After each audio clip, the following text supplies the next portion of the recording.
In 2023, Toyota recalled over 100,000 trucks for an engine that was quietly destroying itself from the inside.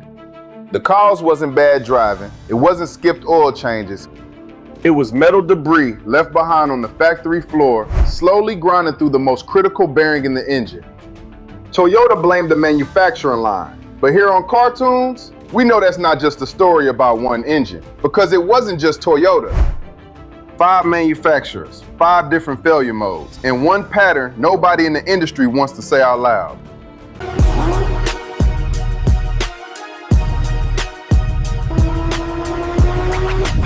Welcome to Cartoons. Here's the part that should bother you. Engines are supposed to be getting better.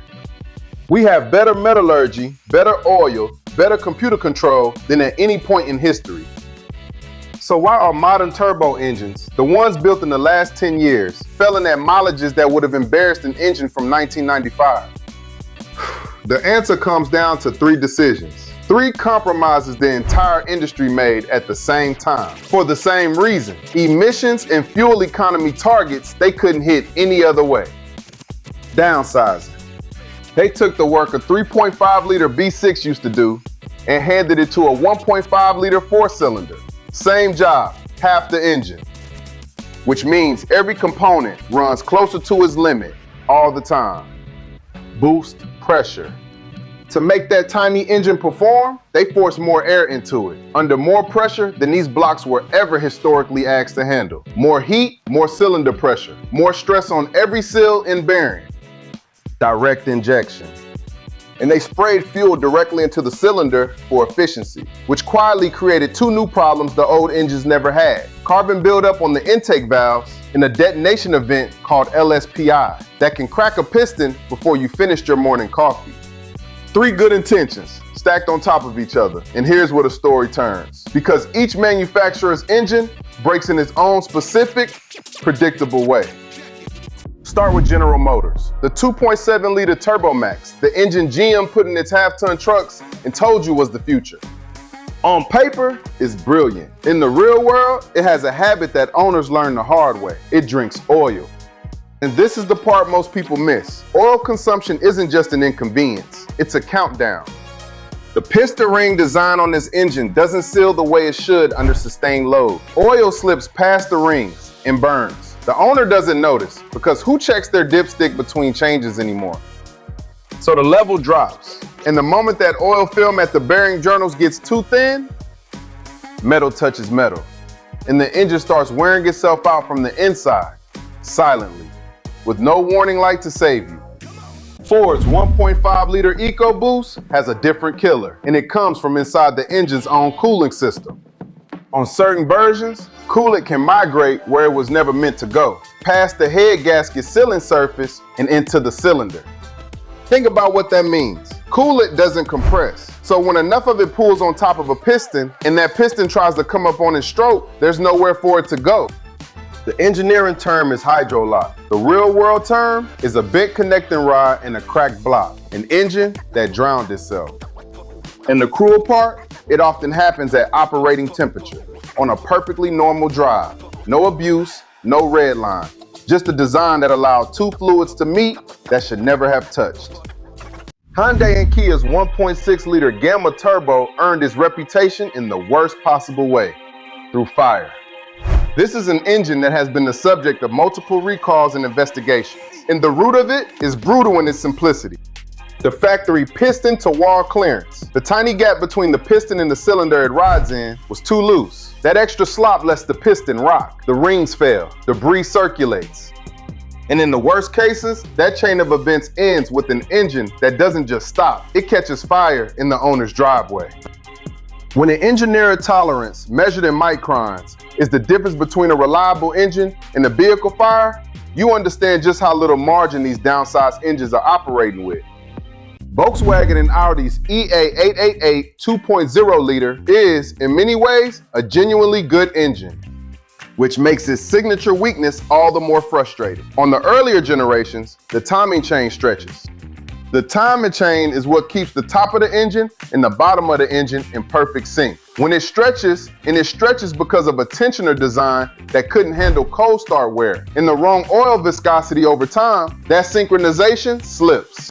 And on an interference engine like this one, the valves and the pistons occupy the same space at the wrong moment. They collide. The engine destroys itself in a fraction of a second. What makes this one dangerous is the warning sign is so quiet, a faint rattle on cold start that thousands of owners ignored until the chain finally jumped.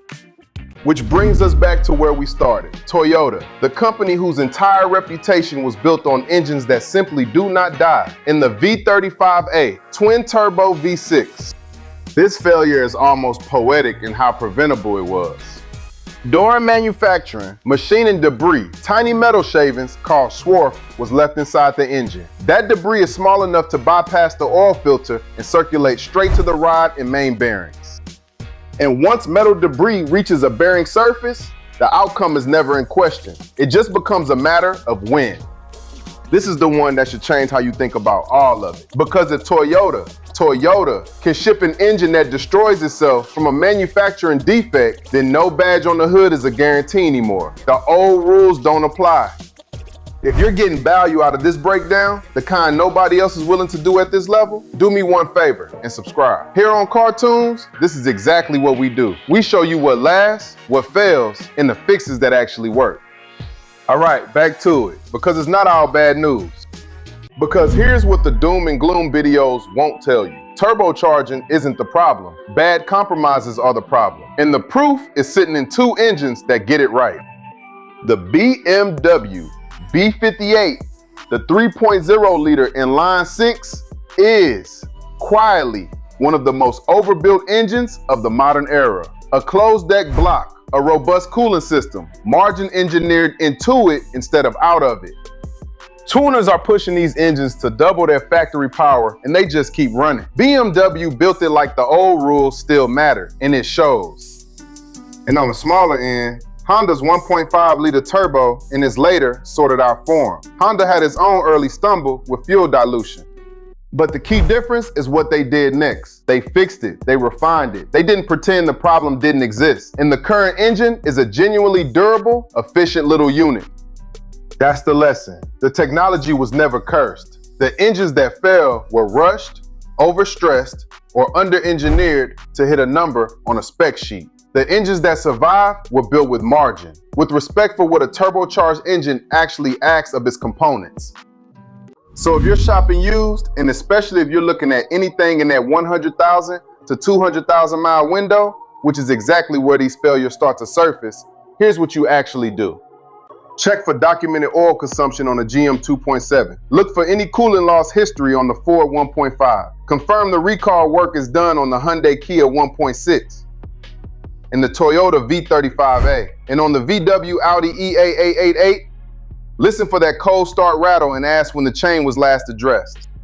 Because the truth is, these engines don't fail randomly. They fail predictably. And a buyer who knows the exact failure point has all the power. That's what we do here. If this saved you from a 5-figure mistake, the like button genuinely helps the channel. And let me know in the comments which engine surprised you most. Stay clocked in and stay locked in here on Cartoons.